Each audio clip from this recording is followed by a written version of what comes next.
طائفة ليتفقهوا في الدين. صدر دی وفاق مشفق و مربی اساتذہ کرام، حکم صاحبان اور اسلامی بھائیوں، آج کے اس محفل میں میں آپ حضرات کے سامنے جس عنوان کے تحت حاضر ہوا ہوں، سامعین کرام، آپ جب اسلامی تاریخ کے اوراق پڑھیں گے اور اپنے اسلاف کے روشن کارناموں اور ان کے عظیم خدمات کا مطالعہ کریں گے تو معلوم ہوگا کہ اسلاف کی پوری زندگی علم حاصل کرنے، اس کی نشر و اشاعت اور اس کی بقا و تحفظ کے لیے پوری زندگی مصروف تھی۔ اسلامی تاریخ سے شغف رکھنے والے ہر شخص کو معلوم ہوگا کہ اسلاف کی پوری زندگی آلام مسائل اور قربانیوں سے عبارت تھی۔ آئیے ذرا دیکھیں کہ اسلامی علوم کی عظیم میراث عظیم ہستیوں کے ذریعے ملی، انہوں نے اس طرح تکالیف اور پریشانیوں سے گزر کر اسلامی علوم و فنون کے عظیم شان دلیل کو ہم تک پہنچایا۔ کچھ لمحوں کے لیے ماضی میں چلتے ہیں اور دیکھیں کہ اسلامی ہمارے اسلاف نے اس علوم کو حاصل کرنے میں کتنی بھاری قیمت ادا کی۔ سامعین کرام، سب سے پہلے اصحاب صفہ کے بارے میں جانتے ہیں، جن کے بارے میں ابو ہریرہ رضی اللہ تعالی عنہ نے کہا تھا کہ لقد رأيت 70 من اصحاب الصفة ما منهم رجل عليه رداء اما ازار واما كساء فقد ربطوا في اعناقهم فمنها ما يبلغ نصف الساقين ومنها ما يبلغ الكعبين فيجمعه بيده عن كراهة ان ترى عورته، رواه البخاری۔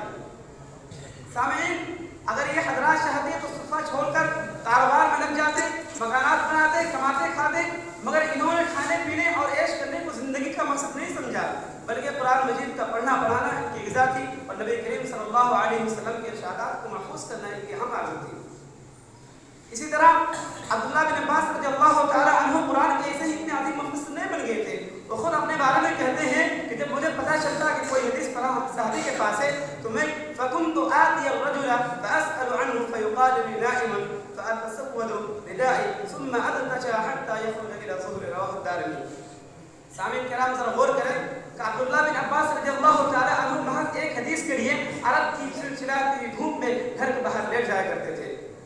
اسی طرح سعید بن مسیب کے بارے میں آتا ہے، وہ کہتے ہیں کہ انی کنت لاسیر اللیال والایام فی طلب الحدیث الواحد بحوالہ تذکرۃ الحفاظ۔ اسی طرح امام ابو حاتم رازی رحمۃ اللہ علیہ اپنا قصہ خود بیان کرتے ہیں اور کہتے ہیں کہ میں زمانہ طالب علم میں 14 برس کوفہ میں رہا، ایک مرتبہ تنگ دستی کے ایسے نوبت آ پڑی کہ کپڑے تک بیچ کے کھائے، بحوالہ تذکرۃ الحفاظ۔ سامعین، ہمارے اسلاف نے علمی اتراح میں کتنی قربانیاں دی، زندگیاں کھپا دی۔ محدثین بچپن میں گھر سے نکلتے اور جوانی میں لوٹتے۔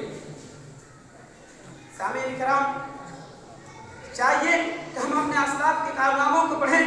محدثین کئی سال سفر میں رہتے، کوئی 10 سال، کوئی 8 سال کے سفر میں رہتا حضرات۔ اسی طرح امام بخاری رحمۃ اللہ علیہ کے بارے میں آتا ہے، وہ آدم بن ابی یاس کے پاس پڑھنے گئے، انہوں نے بصرہ پڑھنے کے لیے گئے اور وہ کہتے ہیں کہ 13 دن میں ایک مرتبہ بھی کھانا نہیں کھایا، پتے کھا کے گزارا کیے۔ امام شافعی کہا کرتے تھے کہ احتجنا الی البصر فلم نجدها، لوگوں ہمیں کچے پیاز کی ضرورت پڑتی تھی، بسا اوقات وہ بھی نہیں ملا کرتا تھا۔ امام ابو حاتم رازی کے بارے میں جان لیے، امام دارمی رحمۃ اللہ علیہ سے کسی نے پوچھا کہ آپ اتنے بڑے عالم کیسے بن گئے؟ وہ کہنے لگے 30 سال ہو گئے، ایک دن بھی چارپائی پہ نہیں سویا، بوریوں میں سوتا رہا ہوں، تب جا کے اللہ رب العالمین نے عطا کیا ہے۔ حضرات، آئے اب دیکھتے ہیں کہ ہمارے اسلاف نے علم کی راہ میں کتنا مال خرچ کیا۔ امام عبداللہ بن مبارک کے بارے میں آتا ہے کہ انہوں نے طلب حدیث میں 40,000 درہم خرچ کیا تھا، بحوالہ تذکرۃ الحفاظ۔ اسی طرح امام یحییٰ بن معین کے بارے میں آتا ہے، انہوں نے اپنا سامان، اپنے گھر کا سامان بیچ کر 1,50,00,000 درہم خرچ کیا تھا، اور گھر میں کچھ باقی نہیں بچا تھا، یہاں تک کہ ایک جوت بھی نہیں تھی، بس نے جو پاؤں چلا کرتے تھے، بحوالہ تہذیب الاسماء جلد ثانی۔ اسی طرح امام زاوی رحمۃ اللہ علیہ کے بارے میں آتا ہے، انہوں نے 1.5 لاکھ روپیہ خرچ کیا تھا، بحوالہ تذکرۃ الحفاظ۔ سامعین کرام، واقعہ سے ثابت ہوتا ہے کہ ہمارے اسلامی علوم